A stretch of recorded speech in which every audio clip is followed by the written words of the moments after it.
আজরাইল এত পরিমাণ ব্যথা দিছে গো মা, এই জায়গায় সাফা মারলে রুহু ওই জায়গায় পলাইতো।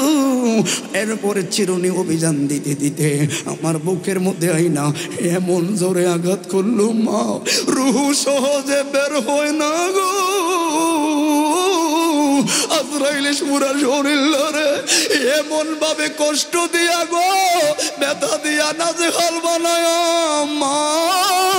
কষ্টটা হইল, আমি না মরলাম, ঈসা নবী ডাকলো, আবার না আমি বাঁচলাম, আবার না আমার মালাকুল মউতের সামনে পড়া লাগবো গো, আবার না আমার এমন কষ্ট দিব মা। 3 মাস আগে আজরাইলের কষ্টের দখল এখনো ভুলি নাই, আবার না আমি বাঁচাইলাম, তার মানে আবার মরা লাগবো, আবার আজরাইলের সামনে পড়া লাগবো, সহ্য হয় না মা গো মা। কেমনে করলাম মা, কই চুলগুলো কেন পাকলো ও মা। আজরাইল যখন আল্লাহ রূহ দিল গো, তখন চিন্তা করলাম, হায় হায় 3 মাস আগের কষ্টের দখল এখনো যায় না, আবার না রূহ পাইলাম, আবার না মরা লাগবো, আবার না আজরাইল আইবো।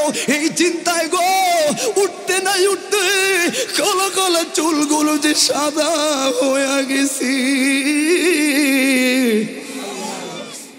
আমলমুখী করবাম, তোমার যে ভয় না হয়, তুমি তো ভাবলা তুমি মরতা না, একটু ভেবে দেখো তোমার মতো আরো কত বড় রাঘব বোয়াল, আরে নমরুদ ফেরাউনের মতো তো শক্তিশালী তোমরা না।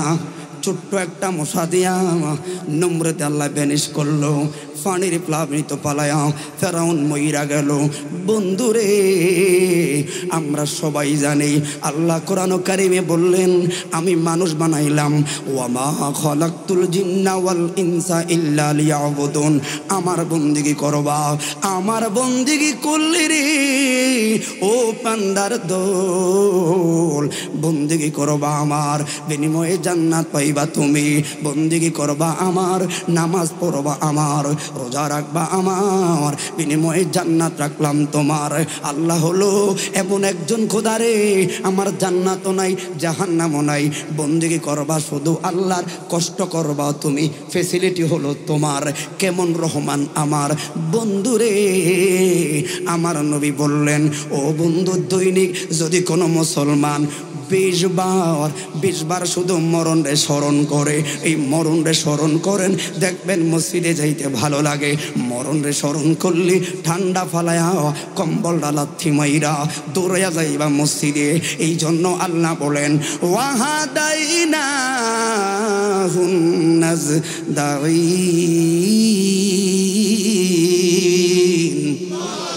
সূরা বালাদে আল্লাহ বললেন, ওয়াহাদাইনাহুন নাজদাইন, 2টা রাস্তাই তোমার জন্য। ইন্নাল আবরারা লাফি নাঈম ওয়া ইন্নাল ফুজ্জারা লাফি জাহিম। ভালো করলে নাঈম নামের জান্নাত, খারাপ করলে জাহিম নামের জাহান্নাম। বন্ধুরে বাবারা বন্ধু, তাহলে আল্লাহ কয় রাস্তা রাখলাম 2টা, একটা জান্নাতের পথ আর একটা হলো জাহান্নামের পথ। এই রাস্তা 2টা বোঝানোর জন্য রে নবী দিলাম, রাসূল দিলাম, পীর মাশায়েখ দিলাম, সাহাবায়ে কেরাম দিলাম, ওলি আল্লাহ দিলাম, এখন বর্তমানে ইমাম খতিব মুয়াজ্জিন দিলাম, বক্তা দিলাম। এত করা বোঝাইলো এই পথে চললে জান্নাত, এই পথে চললে জান্নাত, ওই পথে চললে জাহান্নাম। জানি মানি কিন্তু আমল করি না। কথা বলে না কেন? আমল করি না। আল্লাহ কয় 2টা রাস্তা সম্পর্কে পূর্ণভাবে তোমাকে জানানোর পরে একটা আকল নামের আদালত তোমার কান্দে ফিটিং করলাম। ওই আকল নামের আদালতে যাচাই কইরা রে আজকে তুলে কিছু যুবক দৌড়াইয়া মাহফিল আইছো রে। ওই আকল নামের আদালতে যাচাই কইরা আবার কিছু যুবক আরেকজনের ডাব গাছ খালি করা ধান্দায় ঘুরে। ঠিক না বেঠে? কিছু কিছু মুরব্বীরা আকল দিয়ে আইলো মাহফিল, আর কিছু কিছু মুরব্বীরা এখনো দাদির লোকে কুডুর কুডুর করে বাইক। আছে না নাই? এই জন্য যেই সময়ে যাওয়া হয় যত আপনি চান বাড়িতে যান, একটা মিনিট যায় গো, একটা মিনিট কিন্তু তুলাতুলির দিকে না রে, ঘর থেকে তুমি মাইনাস, যত যাও তুমি ঘরের দিকে, প্রকৃতপক্ষে না ততই তুমি করস্থানের দিকে যাও। কথা বলুন ঠিক না বেঠি? ওই মরার কথা স্মরণ করবা। আমার নবী বললেন, দৈনিক কোনো মুসলমান রে যদি 20 বার মরণ রে শুধু স্মরণ করব, ওই স্মরণরত অবস্থায় যদি হঠাৎ কইরা মইরা যায় রে, আমার নবী কয় এর মরণটা একটা শহীদের মর্যাদা দান করব। হাই রে বন্ধুরে, শুধু মরণকে স্মরণ করলে যদি রে শহীদের মর্যাদা পাওয়া যায়, তাহলে ওই মরণ রে স্মরণ কইরা মসজিদটা পইরা নামাজ পড়লে রে লাভ কি আরো কম না বেশি? তাহলে কথা কি ছিল বুঝতে? আল্লাহ কবুল করে বলুন আমিন। যদি মরণকে স্মরণ করলে এই মর্তাবা পাওয়া যায়, ওই স্মরণ কইরা নামাজ পড়লে রোজা রাখলে দাম আরো কমবে না বাড়বে? এখানে যুবক ভাইরা আছো, তোমাদের জন্য কথাটুকুন বলে যায়। মুরব্বী বাবা আইলেন, যুবক ভাই আইলেন, একই সাথে সহিহ বুখারী বর্ণনা আন আবি হুরায়রা রাদিয়াল্লাহু তাআলা আনহু থেকে পাইলাম, 7 ধরনের লোক আল্লাহর লামুকানের নিচে রহমতের ছায়া পাইব রে, জিল্লা জিল্লুহু ইল্লা ফি জিল্লুহু, খোদার রহমতের ছায়া ছাড়া গো আর কোনো ছায়া থাকবো না। ওই দিন এই যুবক তুমি ওই লামুকানের ছায়া পাইবা। কারণ কি শুনে রাখো, মুরব্বী আইলেন, বাপ ছেলে একসাথে আইলেন মাহফিল, 2 ঘন্টা ছিলেন, বাপ যে মুনাজাতে কানলো, ছেলে কিন্তু কান্দে না। একই সাথে বাড়িতে গেলেন, একই টাইমে 2 জন ছিলেন, 2 ঘন্টা ছিলেন। এখন তো সওয়াবের কাজ সওয়াব হবে। বাইরে থাকলেন এক, কাঁদলেন এক, কানলেন এক, মুনাজাত এক, কিন্তু আমলের ব্যাপারে পার্থক্য। কারণ কি? এখানে ওই মুরব্বী বাবা আপনি যেই আমলটা দিল আল্লাহ, ওই যুবক বাইরে 70,000 গুণ বাড়াইয়া একই টাইমে আমার আল্লাহ আমল দান করলো। যে আমলটা মুরব্বী পাইলেন ধরেন 10,000, ওই যুবকের লেখলো 1 লাখ। কারণ কি? ওই যে আমার নবী বলল রে, এক ধরনের যুবক লামুকানের রহমতের ছায়া পাইবা।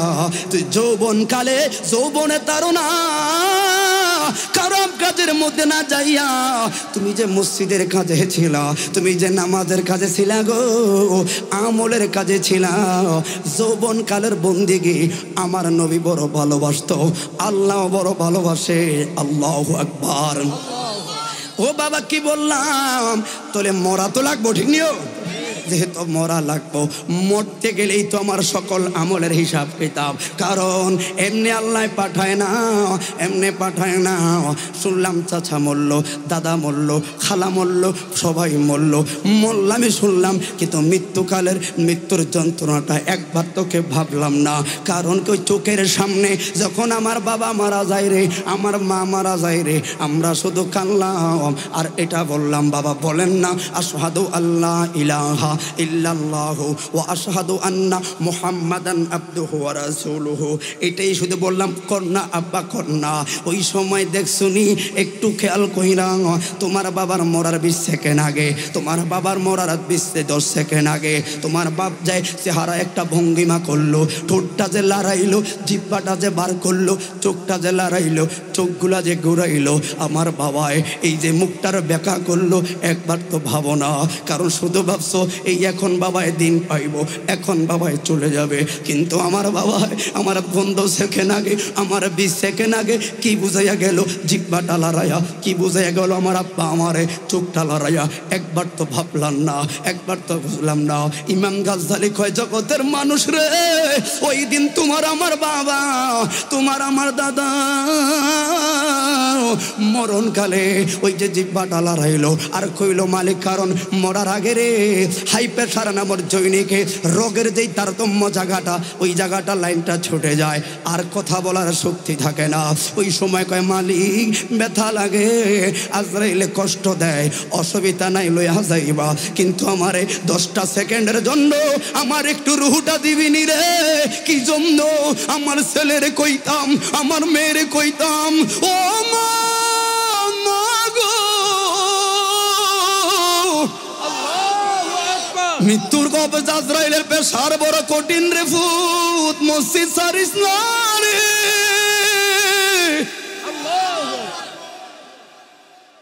কিন্তু কেউ তো সময় পাবে, সময় পাবে। মরণের চিঠি যখন আসবে আমার, কালিমার তালকিন দিও বারে বার। মরণের চিঠি যখন আসবে আমার, কালিমার তালকিন দিও বারে বার। প্রাণ ভরে দেখব চেহারা তোমার, ডেকে নাও রোজা তোমার। রাসূলুল্লাহ রাসূলুল্লাহ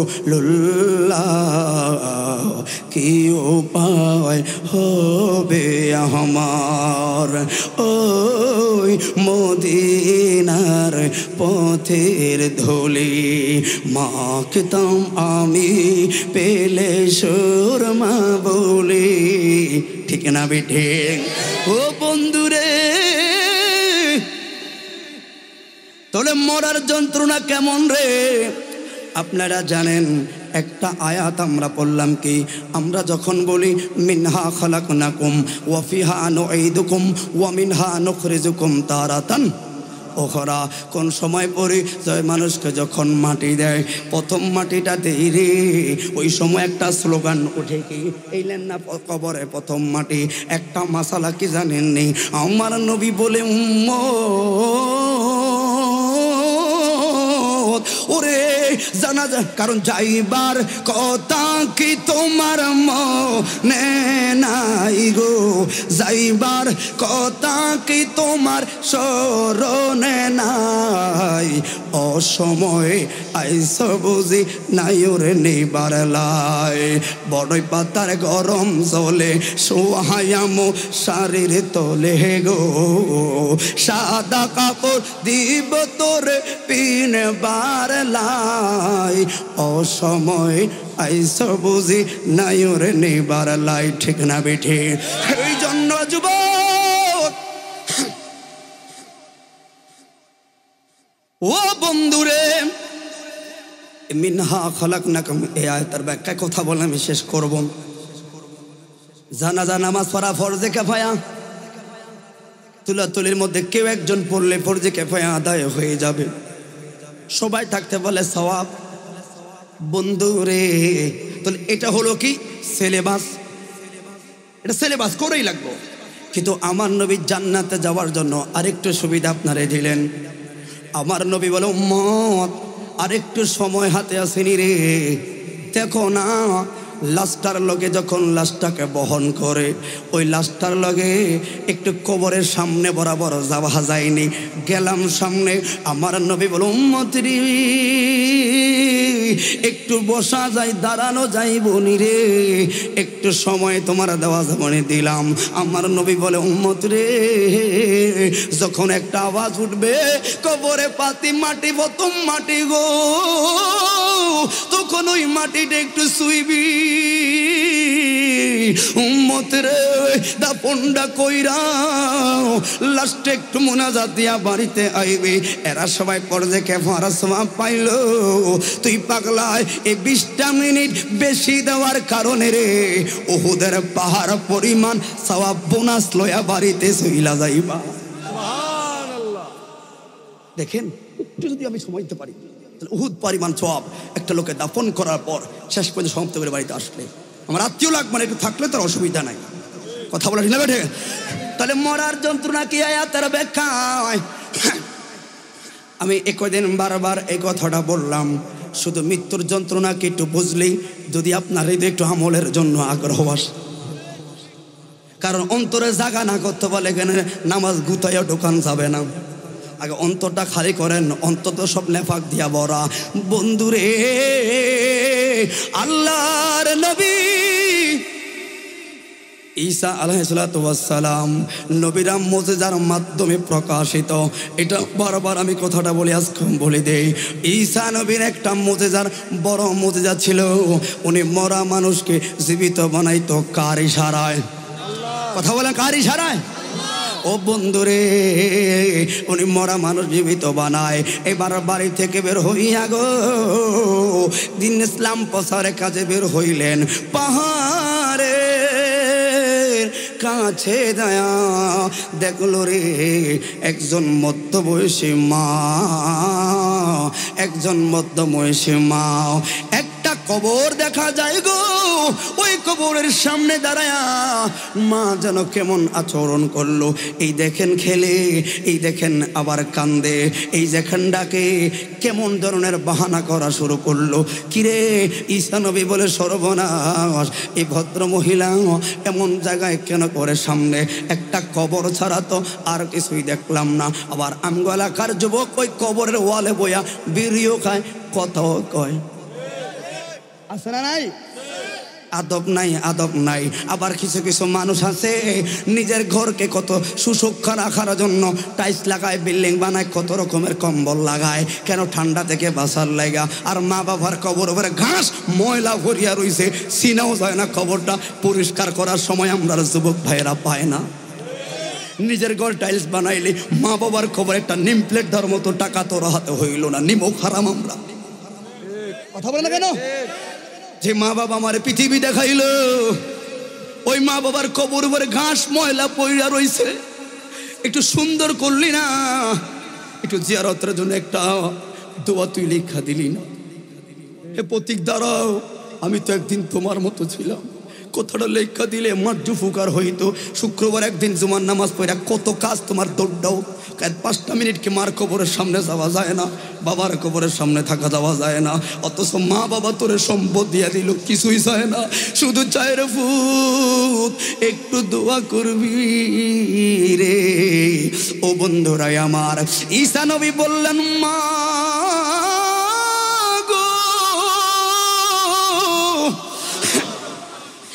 ঈসা নবীর কণ্ঠ পাইয়া মহিলাটা বলেন, আল্লাহু আকবার। পাইলাম বড় উপকার হইল। আল্লাহর নবী ঈসা গো, আপনার পায়া বড় সুবিধা। ও মা, ডাইনে তো কোনো মানুষ দেখলাম না, বামে তো করে মনোযোগ না থাকলে কথাটা এত সোজা না, এই জায়গায় বসে এত সোজা না। কথাই তো বলতে পারলেন। খারাপ লাগে আপনার কেন? আপনার কাছে বিষের মতো লাগতেছে উঠে যাওয়ার জন্য। বাবা, এই বিষটা কিন্তু আপনার না, শয়তান তৈরি কইরা দিচ্ছে। কারণ জান্নাতে বসতে আপনাকে দিবে না, এটা শুধু শয়তান ছাড়া আর কেউ করবে না। কথা বলে ঠিক না বেঠে? দেখেন না, আপনার কাছে যখন মনে করবেন আমার কাছে বিরক্ত লাগছে, একটু উঠি যে চা খাই, কত বস্ত শুনলাম, তখনই মনে করবেন শয়তান আমাকে গ্রাস করলো। কথা বলুন ঠিক না বেঠে? বন্ধুরে, এবার ও মহিলা বলল, হুজুর এই যে সামনে একটা কবর, আমার নিজের লোক, ও মা এমন করলা কেন? মনের কথা আপনারে তো বইলা লাভ, আপনিই পারবেন। আল্লাহর নবী রে, আল্লাহ না আপনারে সেই ক্ষমতা দিল, কয় কি মোরা মানুষ জীবিত করার? কয় হ্যাঁ মা, আমি করি না গো, আল্লাহ করায়। ঈসা হইল উসিলা। কথা বলুন ঠিক না বেঠে? বন্ধুরে,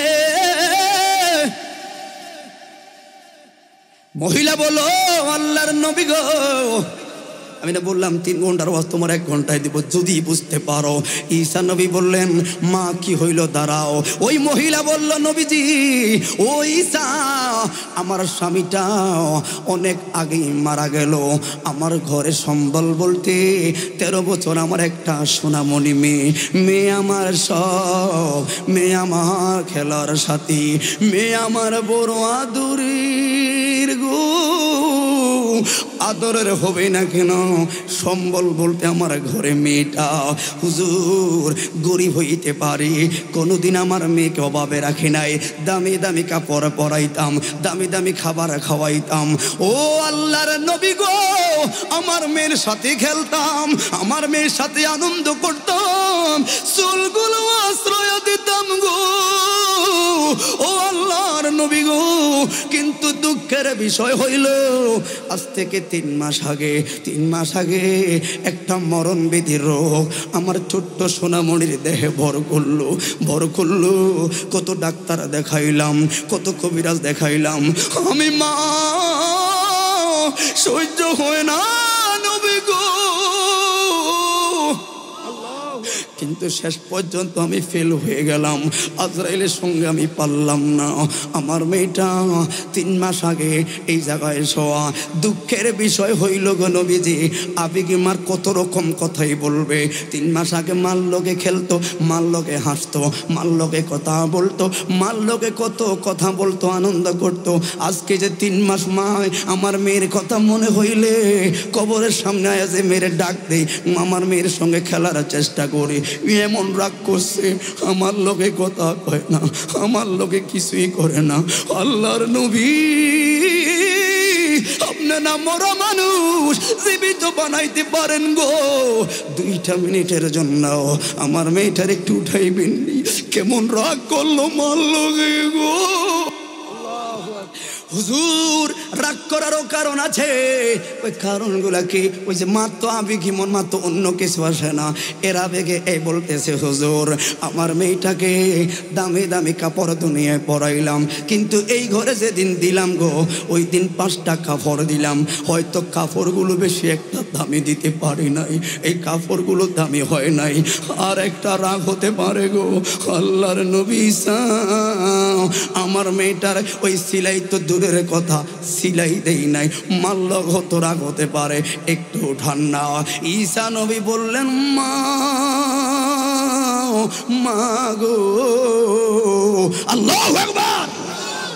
কারণ বাবারে এই কাহিনী ওই কাহিনী বললে আপনার সন্দেহ জাগবে, কিন্তু যখন নবীদের ব্যাপারে কোনো তথ্য দিবেন তখন কোরআন থেকে রিসার্চ ছাড়া দেওয়া সম্ভব না। কারণ নবীদের ঘটনা একমাত্র কোরআন আর তাফসীর ছাড়া আপনি হাদিসের ব্যাপারে দিলে এটা বিশ্বাস করবে না। কারণ এইদের ঘটনা জানাইছে আল্লাহ ওহির মাধ্যমে, এই জন্য আমরা জানলাম। খেলো ওই যে মিনহা খালাকনাকুম একটা আয়াত থেকে কতগুলো ইতিহাস বের হলো। শুধু মরণকে স্মরণ করো, মসজিদ পড়ে নামাজ পড়ো, মরণকে স্মরণ করলেই দেখবা অহংকার দূর হয়ে যাবে। এই সাদের দুনিয়া তোমার কাছে এত বিরক্ত লাগবে রে, শুধু বলবা আল্লাহ মরণ দাও। কিরকির লাগা মরণ লাগবা, ভাই শুনছি মরণে বেলে রে মদিনার নবী আমারে আয়া দেখবো রে গো। এই জন্য তো বললাম মরণে চেহারা মোবারক দেখায়। ও এত বছর ওয়াজ করলাম, নবী নবীর শান গাইরে বাবারা, কই দেখলাম না জীবনে আমার নবীকে। পাগলা হাল সারিস না। এই জন্য তো বললাম মরণে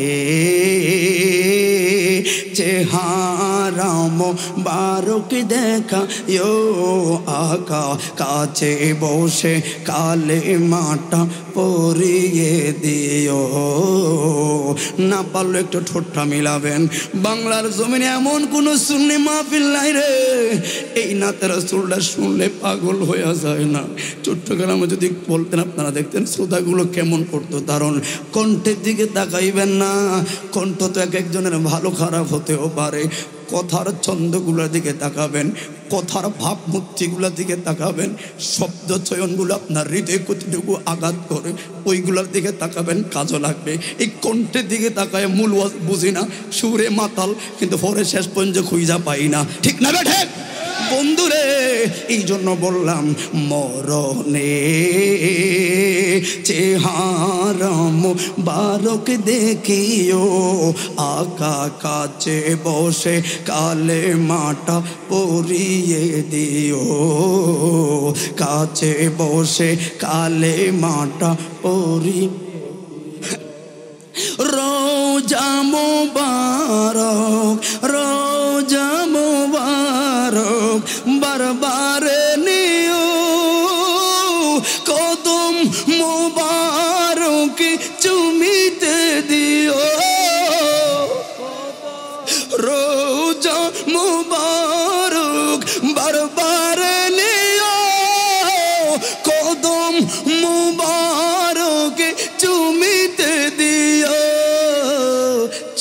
নিতে দিও আমার রূহটা, ও আমার রূহটা, আমার রূহটা বের হতে হাসিটা দিও,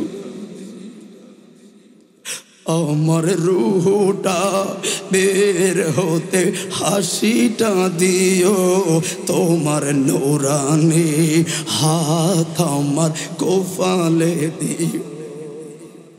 ওরে তুলা দোলের বন্ধুরে, তোরা যত নামাজের আমলে সাবজেক্ট দিবি রে, পারি না ওয়াজ করে শুধু মদিনার দিকে যায় রে।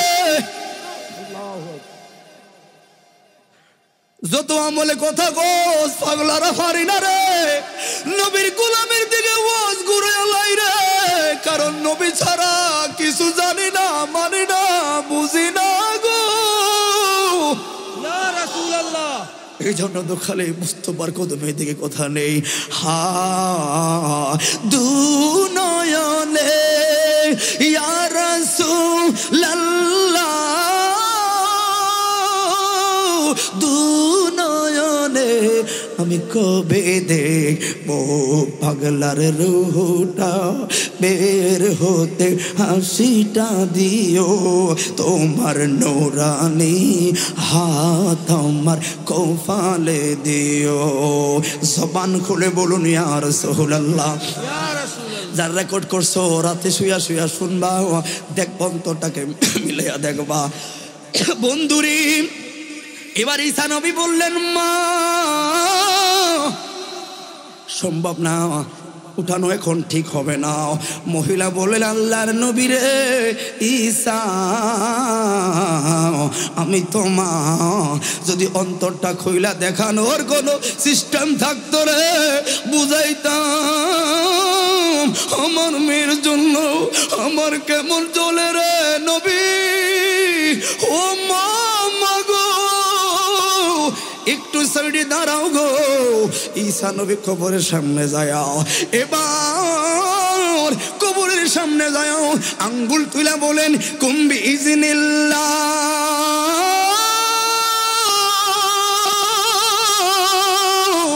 আল্লাহু আকবার, কুম্বি ইজনিল্লাহ। কে রে দাঁড়া, ফুলান ইবনে ফুলান, কার সন্তান রে? শুইছ, উঠ। যেই মাত্র এই কথাটা বলল, কবরটা ফায়রা ছোট্ট একটা মেয়ে লাফ দিয়া দাঁড়ায়া গেলেন। এই মেয়েটা দাঁড়ায়া আল্লাহর পয়গাম্বরে সালাম দিল রে। এবার কান্না শুরু করলেন। মেয়ের কান্নার ভিড়ে মেয়ের মা একটা প্রশ্ন করলেন, কি গো মা, ও মা, তোমার পায়া আনন্দের আগে একটা জিনিস জানতে চাই। কি কয়, যেই মাত্র তুমি মরলা তোমাকে দাফন করলাম গো মা, মাত্র 13 বছর মেয়ে, চুলগুলোতে কালো কালো কেশওয়ালা ছিল, এখন যে উঠছো, এখন যে তোমার চুলগুলো হলো সাদা। এই কথা বলতেও তো সময় লাগবে অনেক, কোন দিকে যাইতাম বন্ধুরে। এবার মহিমেটা বললেন, মা, মা হইয়া সন্তানের এত বড় ক্ষতি কেমনে করলি রে মা? কিসের ক্ষতি করলাম মা? এত বড় ক্ষতি আমার করলাম, এত বড় ক্ষতি আমার কেন করলাম মা গো? আমারে বাসায় উপকার করো নাই গো, ক্ষতির সীমা কোনাই রে মা। আর কি করলাম ও মা? ঈসা নবীর পাইলাম, আমার জিয়ারত করাইতা, ঈসা আলাইহিস সালাম করাইতা, দোয়া করাইতা, এটাই তো ছিল বালা। উড়াইছো কি লাগা, উড়াইছো কি লাগা তোমার দেখতাম। ও মা, সমস্যা হইতো এই জায়গায়, কেমনে রেখে চুলগুলো কেন সাদা হলো মা গো? আজ থেকে 3 মাস আগে আমি 13 বছরের মেয়ে গো, আমার কাছে মালাকুল মউত আইছে। আজরাইল এত পরিমাণ ব্যথা দিছে গো মা, এই জায়গায় সাফা মারলে রুহ ওই জায়গায় পলাইতো। এরপরে চিরুনি অভিযান দিতে দিতে আমার বুকের মধ্যে আইনা এমন জোরে আঘাত করলো মা, রুহ সহজে বের হয় না গো। আজরাইলে পুরা শরীর লড়ে এমন ভাবে কষ্ট দিয়া গো, ব্যথা দিয়া নাজেহাল বানায় মা। কষ্টটা হইল, আমি না মরলাম, ঈসা নবী ডাকলো, আবার না আমি বাঁচলাম, আবার না আমার মালাকুল মউতের সামনে পড়া লাগবো গো, আবার না আমার এমন কষ্ট দিব মা। 3 মাস আগে আজরাইলের কষ্টের দখল এখনো ভুলি নাই। আবার না আমি বাঁচাইলা, তার মানে আবার মরা লাগবো, আমার আজরাইলের সামনে পড়া লাগবো। সহ্য হয় না মা গো মা, কেমনে করলাম মা। কই চুলগুলো কেন পাকলো ও মা। আজরাইল যখন আল্লাহ রূহ দিল গো, তখন চিন্তা করলাম, হায় হায় 3 মাস আগের কষ্টের দখল এখনো যায় না, আবার না রূহ পাইলাম, আবার না মরা লাগবো, আবার না আজরাইল আইবো। এই চিন্তায় গো উঠতে নাই উঠতে কালো কালো চুলগুলো যে সাদা হয়ে গেছি।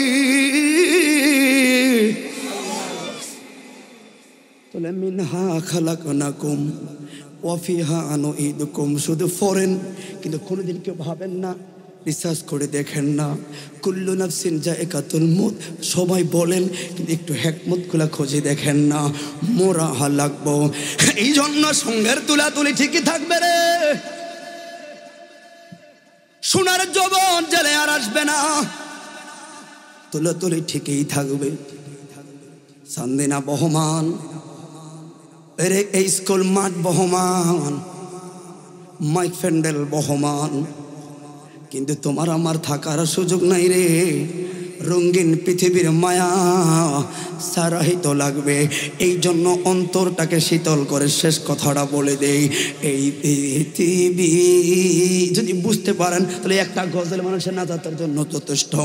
একটা মন গড়া কথা আমি বলি নাই, আপনার হেদায়েতের চিন্তায় একটা গজল মাত্র গাইলাম। আর এখন একটা শুধু এটা গজল নয়, পুরাটা গজলে আপনার জীবনের অনেক কিছু ডিপেন্ড করবে। এই পৃথিবী যেমন আছে তেমনি ঠিক রবে,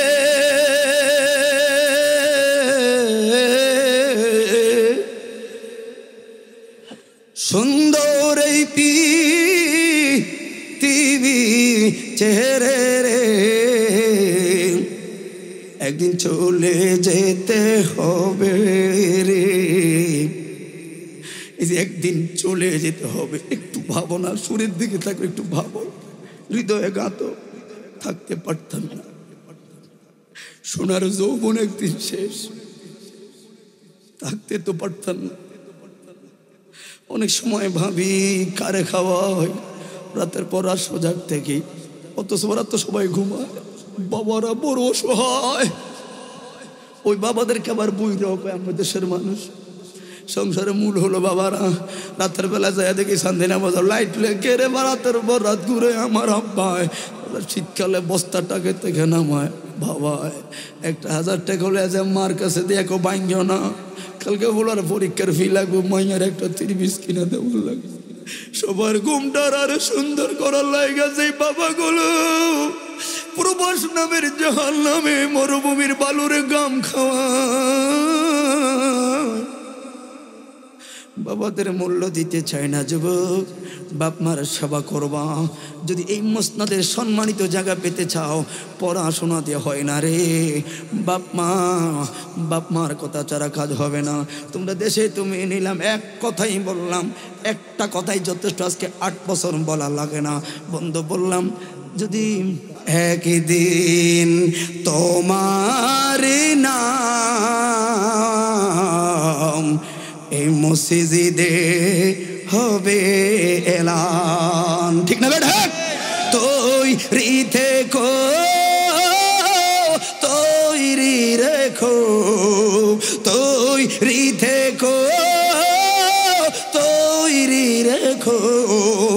কবরের মাল সামাল একদিন তোমারই নাম মসজিদে হবে এলাম।